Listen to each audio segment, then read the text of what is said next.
Support for this show, Politics Done Right, comes from politicsdoneright.com, publishers of How to Make America Utopia, Take Away the Economy from Those Who Rigged It, As I See It, Class Warfare, The Only Resort to Right-Wing Doom, It's Worth It, How to Talk to Your Right-Wing Relatives, Friends, and Neighbors, and other books written by Egberto, Willies.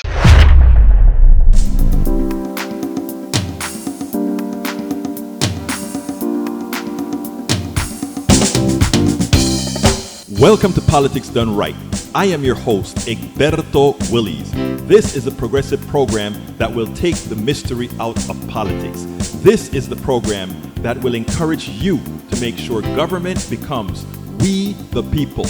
Whether you are liberal, progressive, conservative, or otherwise, you get to air your point of view. We are an independent media outlet that, unlike mainstream media beholden to corporations, we only owe allegiance to you. Remember, you can also send me a tweet at EGBERTOWILLIES. That is at Egberto Willies. Let us engage. It is Politics Done Right. Welcome to one more edition of Politics Done Right. I'm Egberto Willies, your host. Today we have the honor of speaking to somebody special who wrote a special book. You guys are going to love this interview. Tracie McMillan is a renowned investigative journalist who has been reporting on the multiracial American working class for more than 2 decades. Her debut, The American Way of Eating, won a Sidney Hillman Book Prize, was a James Beard Foundation Award finalist, and was compared to nickel and dime by Dwight Gardner of the New York Times. McMillan's new book, The White Bonus, Five Families and the Cash Value of Racism in America by Tracie McMillan, combines rigorous journalism with a vulnerable, probing memoir.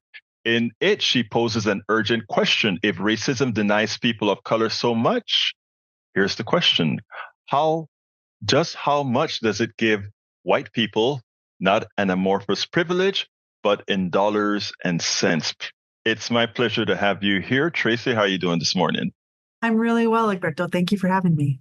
Absolutely. Look, I've been intrigued with the book. I hadn't been able to read. It's one of the better documented books. I mean, everything is annotated. I mean, I don't know why you may. There's no question that everything that you did in this book seemed to have some basis in fact that people can cross-check, double-check the whole works.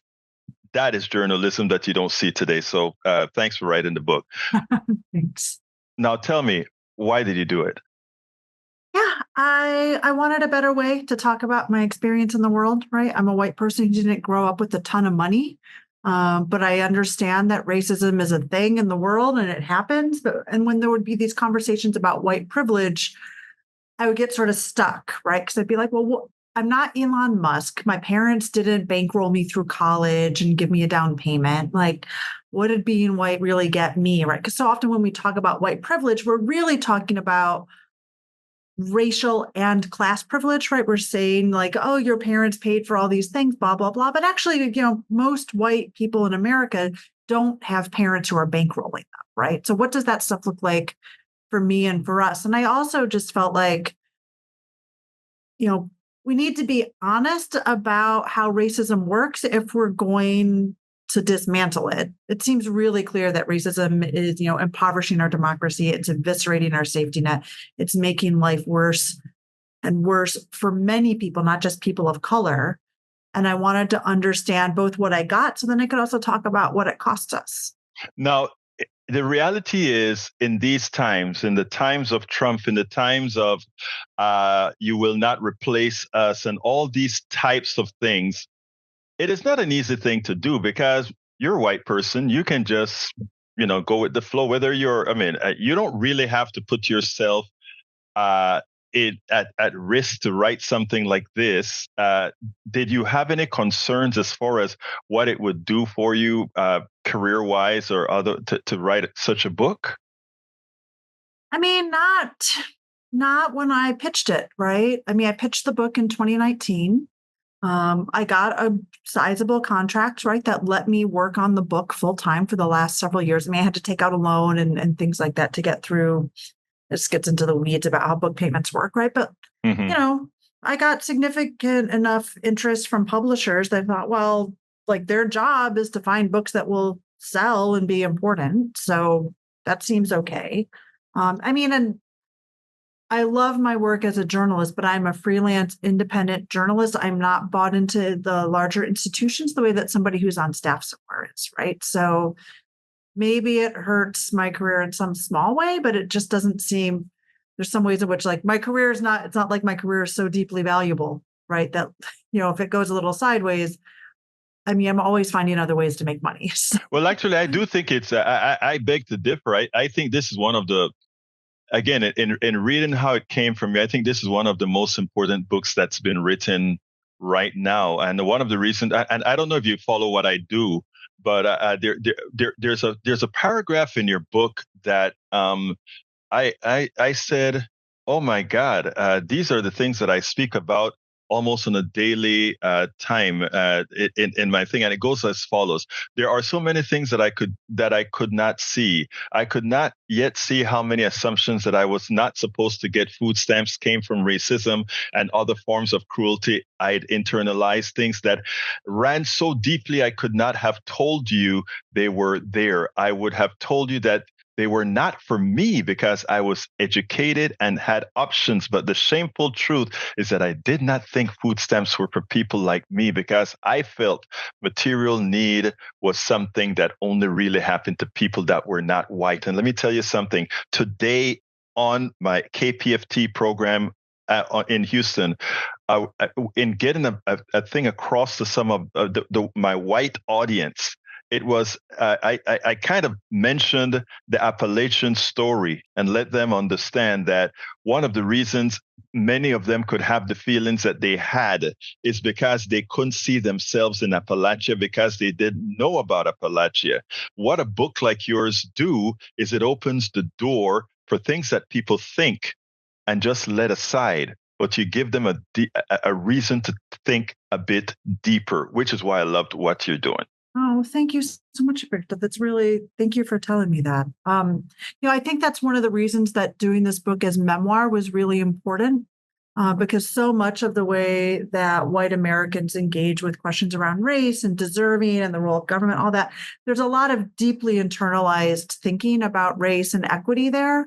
And, I'm a good reporter, but pulling that out of multiple strangers, right, that takes years of work. And I didn't feel like I had enough time to pull that out of strangers, and that I could do a better job if I was just pulling it out of myself. So that's really special that seems to have worked. Yeah, actually, it does. You've written about white resentment and white poor for places like New York Times. What did you learn about white grievance in reporting the white bonus? And explain what the white bonus is, because a lot of people would likely mistake the white bonus and white privilege intertwined but different. Right. So the white bonus is a variation or subset of white privilege that's very specific, right? So white privilege is kind of this amorphous thing where we say, oh, well, you have white privilege, but do you have class privilege? Do you have able-bodied privilege, right? And you get stuck in these stupid arguments about like which oppression is worse, right? And I didn't want to have that conversation. I said, okay, well, if we figure out a way just back of the envelope to measure what people get for being white in terms of money, that might change the conversation a little bit, right? So the white bonus is a rough back of the envelope estimate of the amount of money an individual white person got or saved because of white supremacy and public policy or private practice, right? So that can be money that you inherit from your parents that they had because there was discrimination in mortgage lending that worked in their favor, right? Like that sort of stuff, as well as, employment discrimination that works in my favor, housing discrimination that works in my favor, all of those things, right? And then, there's enough social science to sort of be able to say, well, I don't know exactly how much that definitely meant, but I do know that, say,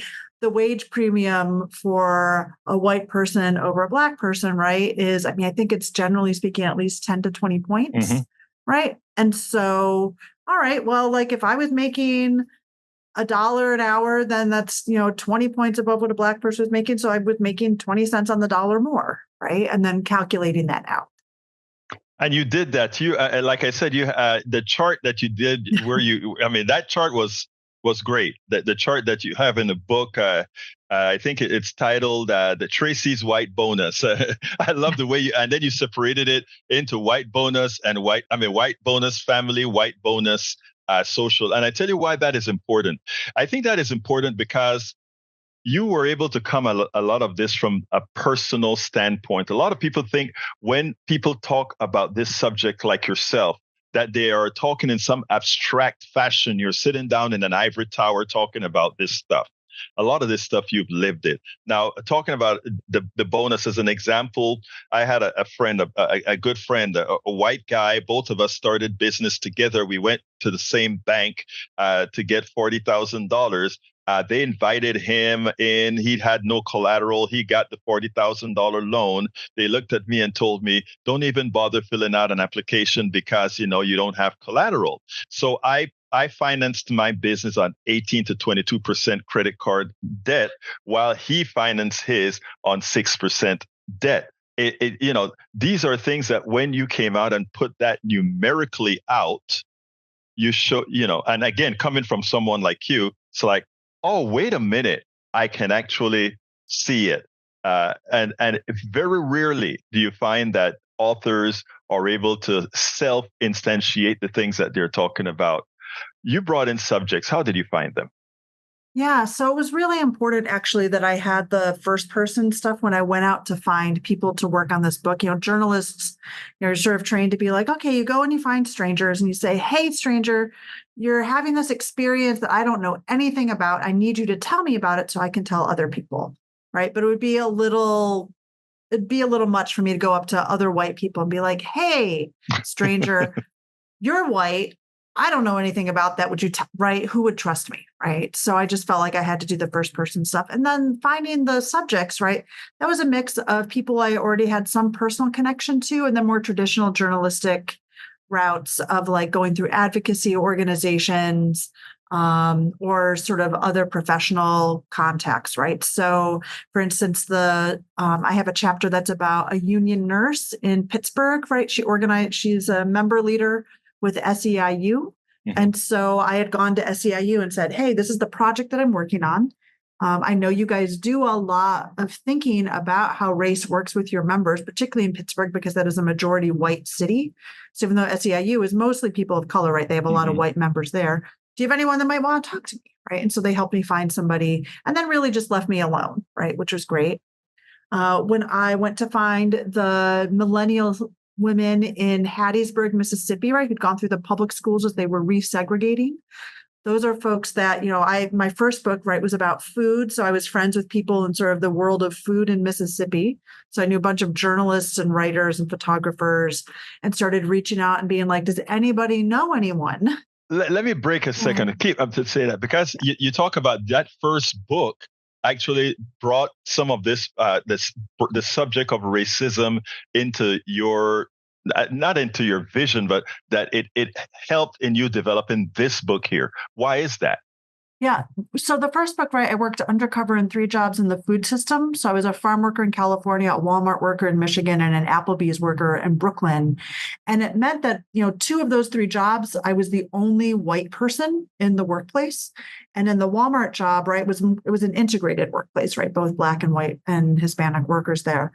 And so to write that book, right, where I similarly used myself as a central narrative, right, I really had to think about why my job experience looked the way that it did, which meant I had to think a lot about both my race and my gender, right? And something that I really actually enjoy and appreciate about working class like America is that there's a much more direct articulation of race, right? People are much more comfortable. I mean, often in ways that in elite circles would be considered offensive, right? But you make a lot of jokes with each other about like, oh, what kind of guys are you into dating, right? Like that's a very like in integrated like female spaces, right? You make a lot of jokes about like, are you dating Black guys? Are you dating white guys? Like all of that stuff, right? And so I just had to spend a lot of time thinking about it, which, this is one of these hidden privileges that white people get in this country, right? Is that we're not raised to ever have to think about the fact that we have a race, right? And we do, right? We're white, we get given privileges and so on and so forth,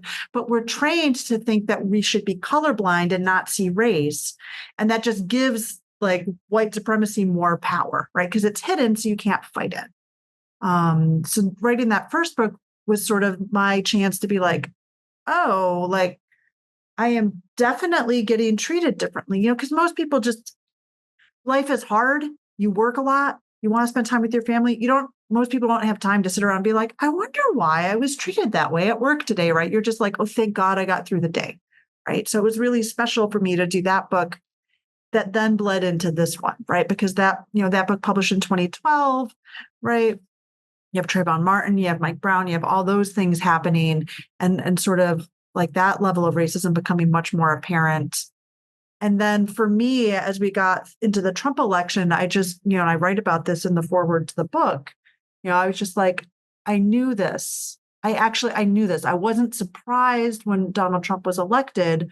I was more like, oh, that's what I expected. And I talked myself out of it because I'm in these elite circles with very progressive people, right, on the coast who don't understand how hard it is for white people outside of their bubble, right? Because one thing Donald Trump was very effective at, right, was taking very real economic fear and instability, which is, rife throughout the industrial Midwest and rural areas, right, and start blaming it on race. Right. And sort of and I'm not saying there wasn't racism there in the first place, but really pouring fuel on that fire. Right. And being like, oh, like you feel unstable. Well, that's because like immigrants or Black people are taking your jobs.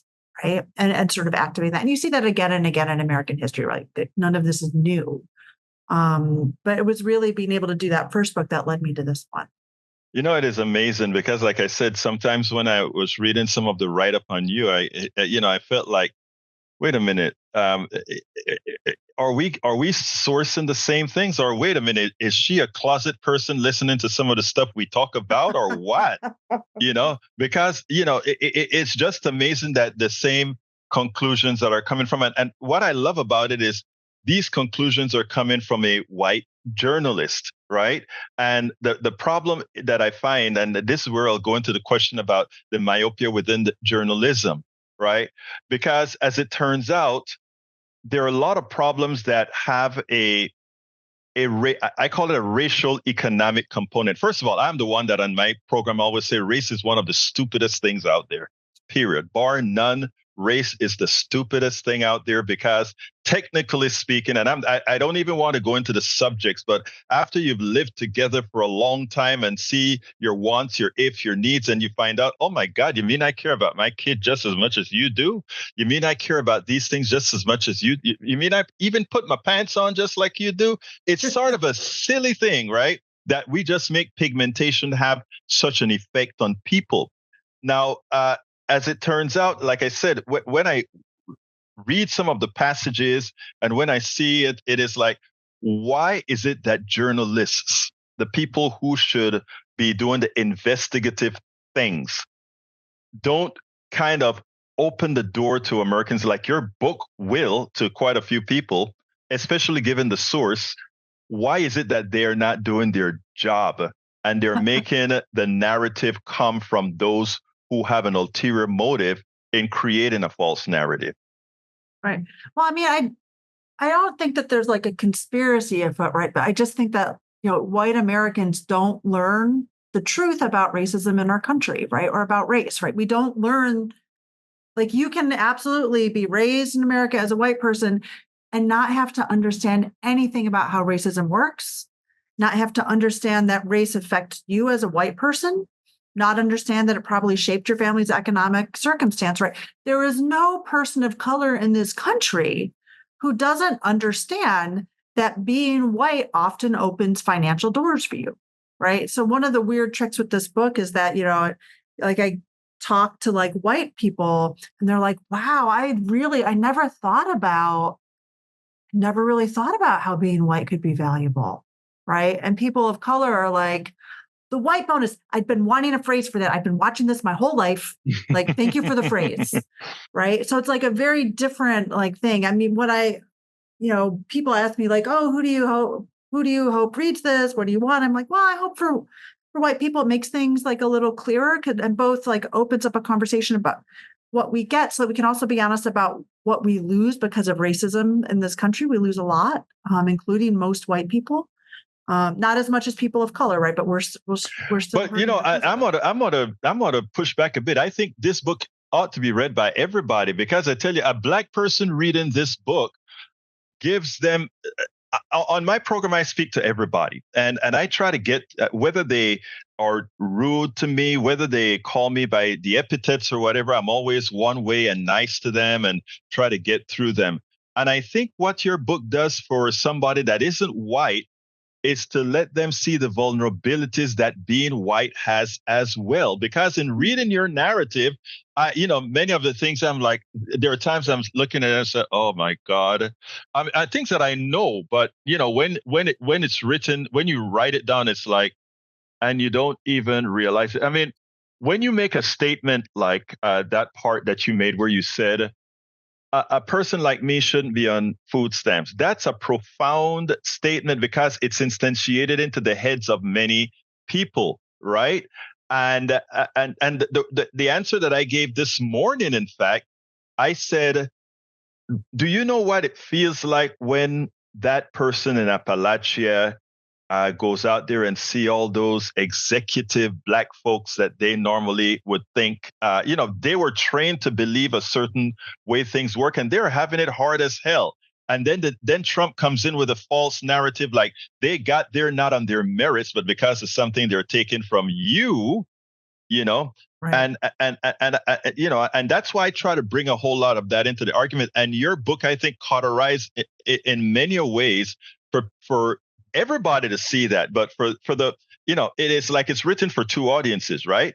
That's go ahead. the idea. Well, right? you make it. It's about your the book. White people. It's your book. Let's talk about the white people, but also, I mean, that's interesting. I hadn't thought so much about just being like, this is what it's like for broke white people, but for me, I'm hopeful that if nothing else, right, the book just takes the responsibility for explaining this off from people of color and gives a little bit of cover, right? Like I've been doing these public conversations and some folks of color in the audience have been like, well, how do I bring this up like with my friends? Like, I have white people in my life that I care about, but this is a hard conversation. I'm like, well, I hope that at least like you could just be like, there's this book. Did you see it? And you can start that conversation. So it's not about like, I individually have gone to my white friend to be like, we need to talk, Susie, right?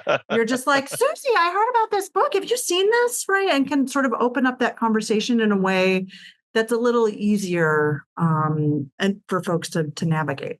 Yeah, and I think I think that is the case. You have to find whatever avenue that you can use to get to people. And like I said, I think telling stories, right? And the good thing about it is you told your story and you told other people's stories. So nobody, when you write the book, can't say this is just an academic exercise. This is an exercise in reality from somebody who's known poverty, from somebody who's known their whiteness, from somebody who's known all these things. So there's nothing that the guy in Appalachia or the guy in the boardroom can tell you with the experience that you put the book out with. Your thoughts? Thank you. Like, that's really nice. I mean, for me, I don't really get into academic like literature. And one of the reasons I work as a journalist is I want to be out there talking to real people and seeing how stuff works, right? So like there's nobody in the book that's like a cartoon white person, right? There's nobody that's a Karen, right? There's nobody from Appalachia even, right? That sort of stuff, right? Everybody is like a middle-class white person, like from Connecticut to California, Mississippi, Texas, Michigan, Pennsylvania, right? And you can just sort of get a sense of like, all right, so for like these normal white folks, like, how does this stuff work? How valuable is it? And what do we all lose, right? Because one thing that, I hadn't really thought through, one of my subjects, right, is a boomer age woman who fell into working poverty and ends up dying because there's no Medicaid, right? That's a very short thumbnail of it. And I think a lot of people would sort of look at that and be like, oh, well, but like, I'm not going to fall into working poverty, so it's not going to affect me. But I think, she had three sisters, right? So the narrative is very much about like their loss. Like I came to her story through them. She's already, she's gone before I wrote the story. And, her sisters are economically fine, right? But they lost their sister. And I think that's a really important thing, right? Is that even if you individually are stably middle class and you have equity in your home and you've been stocking away for retirement and you think, I'm going to be fine in this system, somebody you love isn't going to be, right? You're going to know a young person who gets saddled with too much student debt, right? You're going to know somebody who needs public health care because they get a bad illness that is really serious and they can't afford it and they're out of pocket, right? All of that. And so the longer that we don't even address racism as a problem that everybody needs to worry about, right? The longer that stuff is just going to keep going. And I sort of picture this like, we built this system with like a hole in the floor that white people thought only Black people would fall through. And we didn't shore up the floor. We didn't repair the hole. And it's just getting bigger and bigger. And it's going to swallow more and more people unless we start doing something about it. Well, this is not the subject of your book, but you've just defined the ills of capitalism. But but anyway, I mean, not to bring up another subject, let's talk a little bit about silence. Talk to me. Oh, like white silence? Yeah, talk to me. Yeah, well, I think, a lot of white people stay silent about racism in this country. And for me, like the way that I understand that is both, we don't understand it. We don't understand that there's a bonus exactly because nobody tells us about it. And so we just sort of like go along being like, well, the system seems to be working okay. And I'm going to like hope it stands. But at least in my experience, I think abuse is really common in families, certainly sporadic, like off and on abuse. And particularly with white families, right? White middle class families, very few people want to intervene. Right. I mean, Black families that have difficulty with their kids, right, often will get policed by the foster care system, right? White families often don't have that experience, right? So you have all these kids growing up being treated poorly and nobody ever speaks up for them, right? Nobody ever says this is bad. This is certainly what happened to me, right? I write in the book about like a period during my upbringing when my father was being pretty violent and abusive. And what happened, right, is like everybody around me, right? I'm a 17-year-old kid, like in physical danger, and everybody was quiet about it, right? My stepmother, my grandmother. I later learned that the teachers in my school system knew that there was probably abuse happening and said and did nothing, right? And I think that trains people to stay silent about the abuse of other people, right? So if you come up and nobody cares about what's happening to you, why would you ever care about what's happening to other folks? And for me, again, that was part of the trick of using the memoir, right? Because I think it's both true that the experiences that I have had of abuse are probably the root of my deepest empathy around the experience of racism. When I hear folks talk about it, right, there's an echo there. It's the same mechanics, different scale, different heft, right? But it gives me an empathy. But it's also true that the way that abuse shaped my life at an early age meant that for a long time, I was a lot less likely to speak up or sort of stand up about things because, the thinking is sort of like, well, I never got that. Why would I do it for somebody else? And so for me, I wanted to sort of pull that stuff out because I think, the level of abuse that I experienced at home, I don't think it was very unusual, right? I think parenting is really hard. And I think a lot of parents like go through a period of like not being their best selves. And instead of talking about it, right, we just bury it. And I think that has really profound reflections in our larger culture. The silence within the culture can actually cause problems we don't even expect. It's interesting because you also speak about, and this goes with regards to getting services from the government or getting support, etc., where you talk about some people believe they deserve it, but expect others to prove that they must. Talk a little bit about that. Yeah, well, white Americans got a lot of help from the government, especially in the 20th century, right? So the creation of the American middle class, that was a government project that was aimed at white communities, right? So it wasn't written, this is only for white people, but it was understood by government to largely be for white people. And it was understood that it would be implemented in a way that would really primarily benefit white people, right? But we never talk about that way, right? We say, oh, no, this is just what like white people get because it's what Americans get, right? And it hides it. And so you have that. So you're hiding this bonus. You're just acting like it is normal, but it's not, right? It's a gift from government, which God, everybody should get that, right? I think that's like one thing, like white people, I think tend to get like, well, if I admit that this was given to me, then I'm going to have to give it back. It's like, well, no, we don't have to give it back. Like we just have to share, right? And like, that's fine. And then, right, because we think that we got this thing that we're entitled to, then we're like, well, but for special help, you have to prove it, right? Because there's limited resources, which is not as limited as most people think. And then you got to prove that you really deserve like, this help to like raise your family at home if you're not earning enough money, right? And things like that. And so, I came to this work really in part because I spent the 1990s covering welfare reform, right, under Clinton, and sort of how that changed the social safety net in this country and turned it from something where if you were broke enough, you got help. And now you have to prove that you're trying to work, even though it goes on a long tangent, right? And those kinds of punitive policies have become more and more common as we've gone forward, right? So work requirements are part of cash assistance. They are part of food assistance often. And there's a sort of a movement in Republican-led states to add work requirements to Medicaid, right? Which keep getting struck down in the federal courts because it is actually statutorily contradictory to the law, right? The law's intention is not anything about self-sufficiency or whatever language, which is it's about what's needed. Yeah. Right. It's about, you need to give people healthcare, right? Work requirements have nothing to do with that. But we keep making these systems more and more punitive. And it's this thing, right, where white people thought like we wouldn't be subject to that.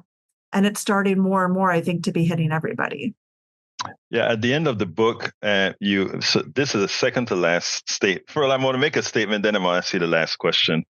At the end of the book, you have a difficult correspondence with your dad. I'm not going to ask you to go through that specifically, but I just want to tell you that at the end, the last paragraph was a gem because you said something that I think people need to understand. And that is, things don't have to remain the way they are, neither our economy, our social beings, or anything. We have the ability to make that change. And I love that. That is what that narrative implied. Our economy doesn't have to be the way it is. Things don't have to be the way it is. I think the more people learn that, the more people accept that it's within them to make the changes that are needed, the better meant for us all. But my last question is always the same. And that is, what would you have liked me to ask you that I didn't? Oh, well, I've been sitting here like strategizing about that. What would I like to be asked? You didn't ask me about my grandfather. I purposefully didn't ask you about your grandfather because for somebody who thinks that race is a stupid thing, right? There wasn't.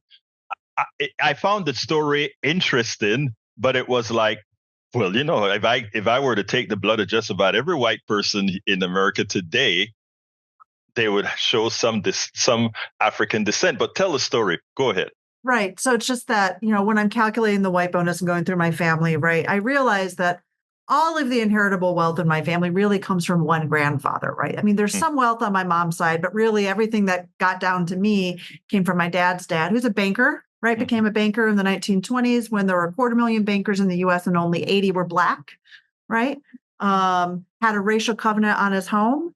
And I'm going through Canadian census records and find that, because he was born in Canada, that his mother, his uncles, and his grandfather are all categorized as African in the 1901 census, right? And it's interesting, right? There've been a few like online comments from folks who've read the book, and they're like, "This completely like ruins the entire book." And I'm like, "It doesn't, right?" Because the whole point, and I wait, why did they think it ruined the book? I don't think they were reading very carefully, or they didn't get this idea, right? That race isn't real, right? Race is a fiction that we treat as real. So you have to worry about racism because we use skin color to apportion power, right? So we have to worry about it. But race as a thing, like we made that up, right? Like it is no more important to like your intelligence or your abilities than like your eye color, right? Like this is ridiculous. And for me, it felt really important to flag that in the work, right? Particularly because that is something that showed up. I don't know how I would have worked that in otherwise. To be like, look, for all the power that we give to skin color, it's a fiction, right? which means it could be different. We could do this stuff. And I think that's great. I mean, I think the ultimate thing is that he made it because he passed. Yeah. He passed. So and that's the reason why I said I don't see why people would think that changed the gist of the book. In fact, I think it enhances the book if you take that down to its every level. It makes the book even more real. But anyway, look, Tracie McMillan, it's been a pleasure speaking to you, and thank you for writing this book. I think especially in these times, it's a necessary book. Thank you very much, Egberto. This was really awesome. Thank you for being so thoughtful. What's the opportunity cost of electing a Trump as opposed to a Biden, even as you may not like Biden, even as you may not think he's the ideal one, but you realize what you would have lost if you go with the guy just to punish somebody you don't like. And again, we have to be practical. We've got to be pragmatic. And that is what I intend to do. I imagine that's what most Americans are going to do. Ali Velshi is an award-winning journalist, host of Velshi and chief correspondent for MSNBC, and a weekly economics contributor to NPR's Here and Now. He has covered multiple U.S. midterm and presidential elections and significant news stories around the globe, including extensive reporting from Israel during the war with Israel and Hamas, Ukraine, and across Central and Eastern Europe during the Russian invasion, the Syrian refugee crisis from Turkey and Jordan, and the Iran nuclear deal in Tehran. He hosts the Velshi Banned Book Club on MSNBC and the Velshi Banned Book Club podcast. Folks, check those things out. You've got to listen to that. You got to watch it. There are a few cable or broadcast hosts and journalists who I listen to or learn from at face value based on the trust they have earned with their reporting. Ali Velshi makes that list that fits on one hand. Velshi has won numerous awards that I'll enumerate in the subsequent blog and article after this interview. Anyway, Ali, welcome to Politics Done Right. How are you doing today? It's good to be with you, my friend. I also consume all the stuff you put out. And, I just love the fact that in this world where news can be very shallow, right? You get the headlines and you don't get the context, or you have a hot take on the last thing that happened. One of the things I love about you is it's like you read the whole story. You go all the way back and tell you, where did this start? How did it become the way it did? And I think that is so desperately needed in our news environment today. So thank you for having me on. Well, I appreciate that, and ditto on that. Look, you wrote a very important book. I'll be honest. First of all, I read the preface, and then I kind of jumped through it. And I'll talk about what I jumped through before. But again, like I said, in reading the book, I said, well, look, I listened to Ali all of the times, and this is just a microcosm of who this guy has always been. So I am going to read the entire 300 pages, but I just have to do it over time. Anyway, sure.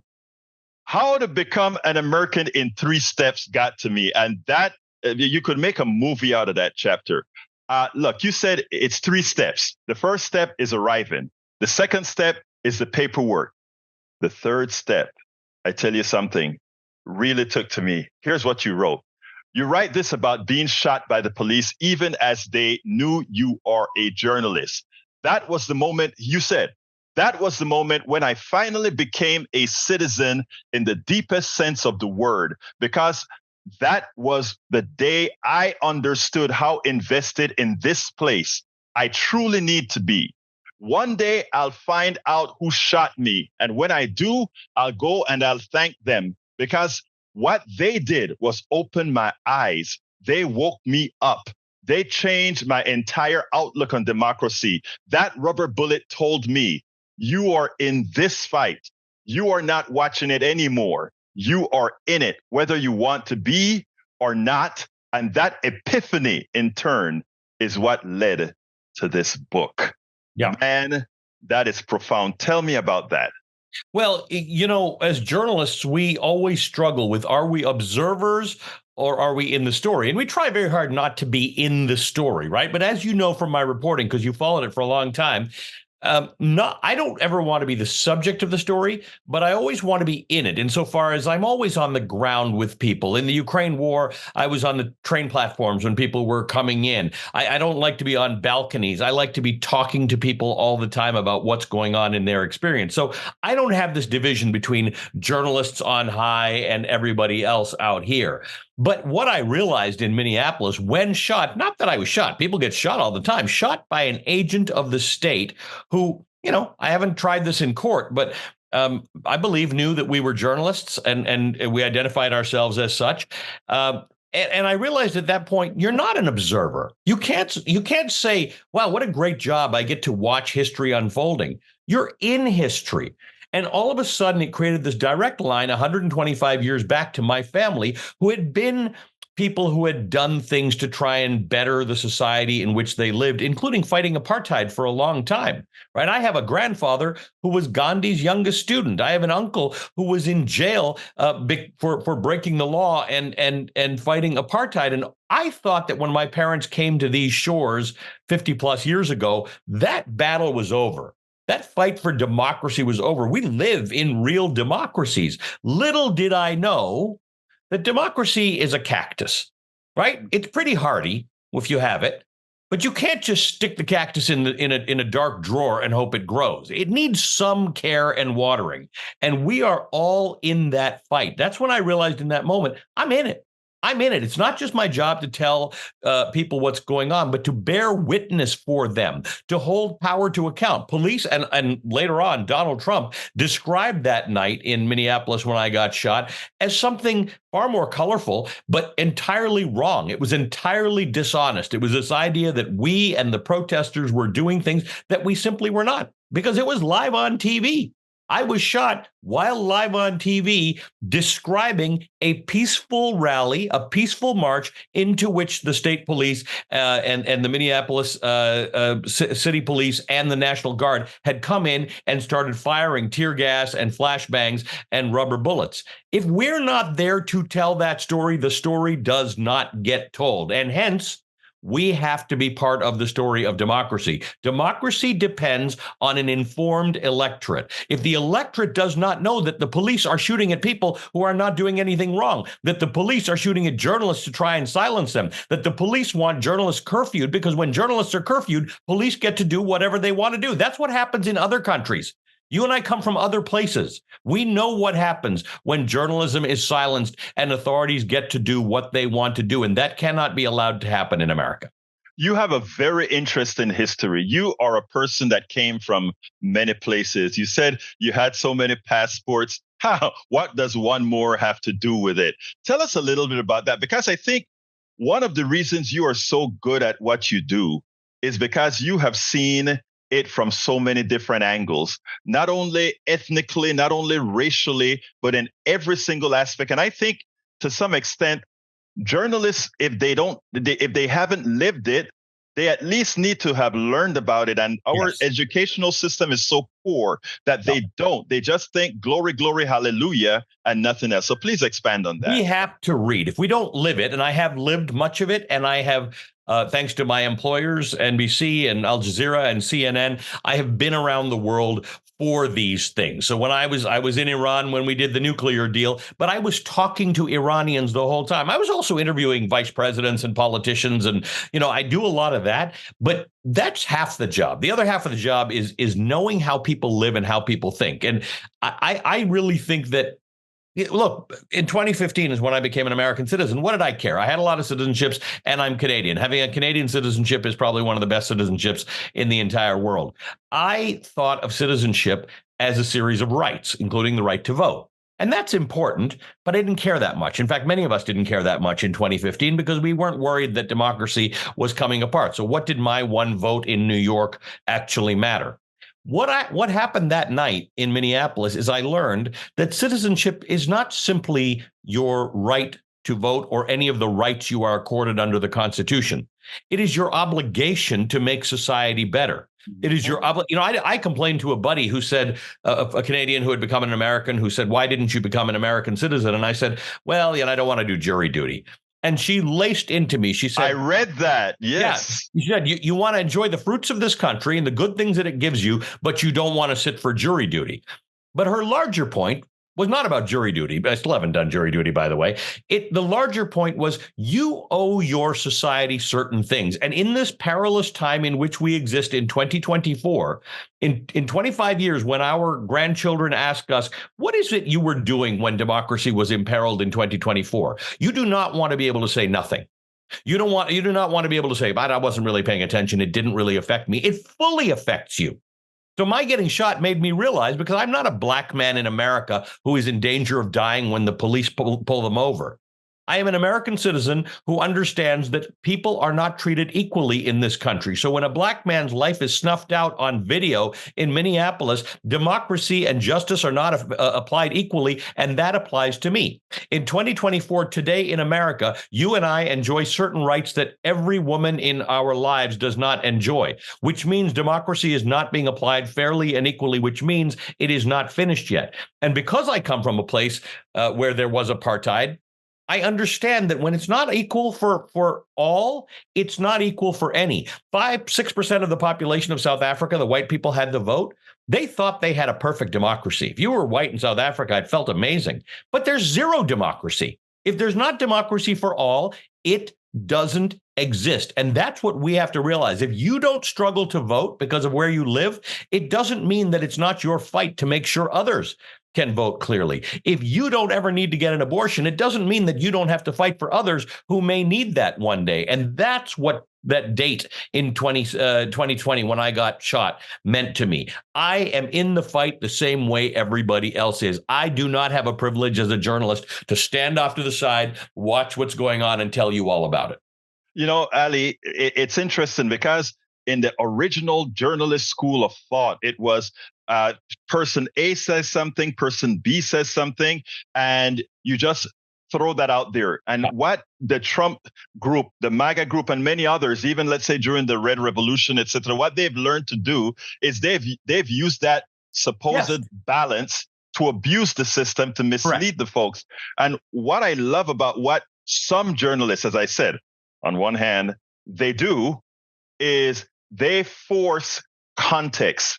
And that's what I see you're able to do in a manner that doesn't destroy the conversation, the dialogue. Right. Tell me a little bit about that. And it shouldn't destroy journalism, right? I see it on Twitter all the time. People say if there's a discussion about whether it's raining, you don't book one person who says it's raining and book another person who says it's not raining. You open the window and you put your hand outside and you find out if it's raining, right? There's truth and there's bullshit. And we don't give them, we are not here to give them equal weight. What I am entirely prepared to give equal weight to people who are not lying to me. You may have a strong view about abortion or minimum wage or health care or whatever the case is. But if you are arguing honestly from where you come, maybe it's a religious belief, maybe it's a philosophical belief, but you're prepared to make the argument properly, you are invited onto my show to have a debate. And I will debate you even if my audience doesn't like you or your opinions. And I do it fairly often, as you know. I book people and I hear on social media, I don't know why you're giving this person a platform. I will give you a platform if you're being honest. If you honestly believe there should be no minimum wage or minimum wage should be lower or there shouldn't be universal health care. These are all things I believe should happen, right? I have my own views and I don't see anything wrong with my viewer understanding that I have views. There's this thing about objectivity in journalism, right? That you've got to be objective. Objective doesn't mean pretend you don't have opinions. I have opinions. I cover hurricanes, right? I have an opinion. Hurricanes are bad for people. They kill people. I cover tornadoes. Guess what? Tornadoes are bad for people. They kill people. I cover school shootings. School shootings are terrible. I'm against them. I'm absolutely against them. I'm also against lying. I'm also against people who run for office who are against democracy, because while you and I may not share views about how our country should be run, we share views about how we engage in civic activity, or at least we should. I'm not going to share views with you about the fact that this should be a dictatorship or this should be an authoritarian country. And yet there's one party right now running on the basis of a document called Project 2025, which is more than 800 pages long in great detail. And one of your obligations as a citizen is to read it. And understand that if you cast a ballot for members of that party, please don't come and complain to me in 2025 and 2026 and 2027 that you feel your rights have been curtailed because you voted for that. Do not vote for your rights to be curtailed. We are not fighting off missiles from another country who is trying to invade us. We have the vote. We have the right to make our own decisions in America, and that is the obligation of citizenship that I now hold because I now have an American passport. Now I am an American citizen. I must fight back the pressures on democracy just like you must and everybody else must. As journalists, we stand no higher than anyone else. We are foot soldiers for democracy. You know what is interesting? Imagine if all our journalists thought that way and realized that they are part of it. And Yes. if being a part of it means that you don't allow what we are trying like hell not to occur in this country right now. Very important. Now, let me ask you a difficult question. I know you have your book and you have the different blogs and stuff that you do on the side, but you also have a huge platform at a corporate station. You are one of the few that I see who is able to navigate that at times there are competing interests. Yes. How can you promote that to other journalists to understand that, yes, sometimes there are conflicts with the way we're going to tell a story, but Yes. we must find a way to tell a story in as much as we have those around us. Correct. And I am not troubled by it. I understand that even where I work on some very serious issues that people feel very seriously about, there are different views. The various prospective hosts hold different views. There are so-called prevailing narratives about certain stories. But I will work with those hosts. I appear on their shows and they appear on my shows. I sub in, as you know, for various people whose views are not the same as mine, but I am a pluralist, right? I believe that the quality that we most hold, even as equal to democracy, is pluralism. The idea that we live in a world in which people hold different views, they have different faiths, they have different appetites, they have different diets, they have different lifestyles. And I am not here to tolerate yours. I write in my book, I think tolerance is a terrible word. Thank you. Tolerate what you do or your religion or your life or your skin color. It is for me to embrace the fact that both of us live in this place and share in its fruits. Because I came from a family who, by the color of your skin, they could not vote. They were not entitled to certain freedoms. So they came out of apartheid thinking, I want none of this ever again. I want none of this bullshit. People are not judged by their backgrounds and by their ethnicity and by their religion and by their sexuality and by their color or by their political views. So I do not hold it against anyone, including my colleagues who do not share my view on what I think are very important matters, including Israel-Gaza, right? I will continue to engage in them as long as they, and I believe they do, engage in good faith discussions about the whole thing. And as long as good faith discussions mean being open to debate. Be prepared to debate. You can't just hold opinions and not be prepared to argue why your opinions are there and not be prepared to listen to others. Look, Israel-Gaza, it's a complicated matter, man. It's been going on for a long time. If it weren't complicated, it probably would have been solved a long time ago. We're not going to get anywhere simply by yelling at each other. We're not going to get anywhere by calling people names. We're not going to get anywhere by accusing people of things. We're going to get places by continuing to engage in difficult conversations with people who do not share our views. And while I work in corporate America and I understand the limitations of that, I will say my employers have supported my right to do that, my right to engage in whatever dialogue I want to engage in with whatever guests I want to engage in or whatever colleagues I want to engage in. I sometimes get the sense that I'm swimming upstream or working against a prevailing narrative, but that's fine. I'm a journalist. I'm set up to do that.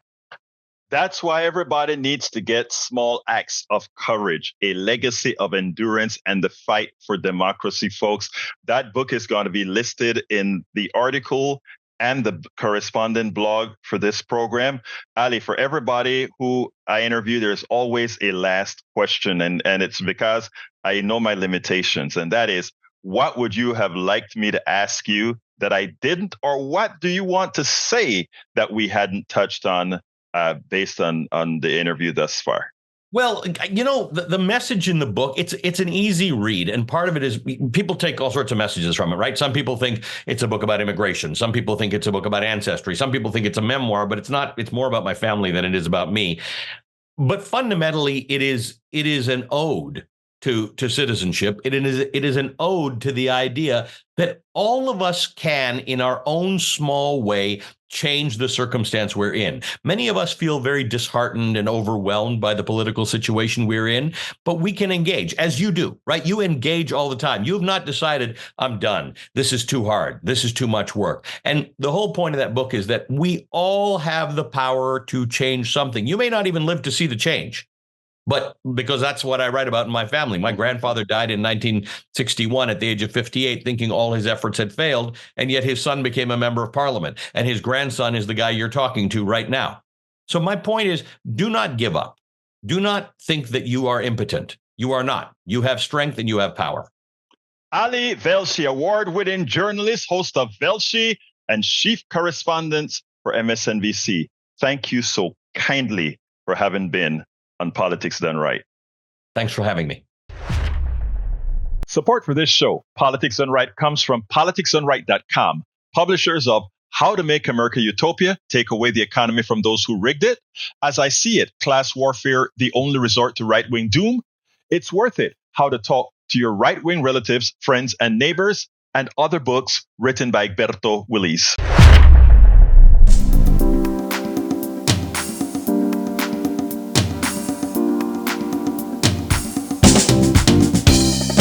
Welcome to Politics Done Right. I am your host, Egberto Willies. This is a progressive program that will take the mystery out of politics. This is the program that will encourage you to make sure government becomes we the people. Whether you are liberal, progressive, conservative, or otherwise, you get to air your point of view. We are an independent media outlet that, unlike mainstream media beholden to corporations, we only owe allegiance to you. Remember, you can also send me a tweet at EGBERTOWILLIES. That is at Egberto Willies. Let us engage. It is Politics Done Right.